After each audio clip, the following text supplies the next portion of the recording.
Hi guys, welcome back with me again in this channel. On today's video, I'm gonna show you how you can upload CapCut video to your TikTok account. So if you want to upload your unedited video to TikTok, so first you just need to export your project first. Export the video or save your video to gallery. Wait until it's done.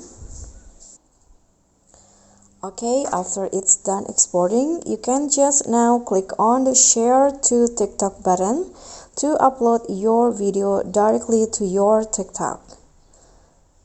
Okay, and after that you'll be directed to the TikTok apps. You can just click on next, and after this you can just write your captions in here, and after that to upload, click on post.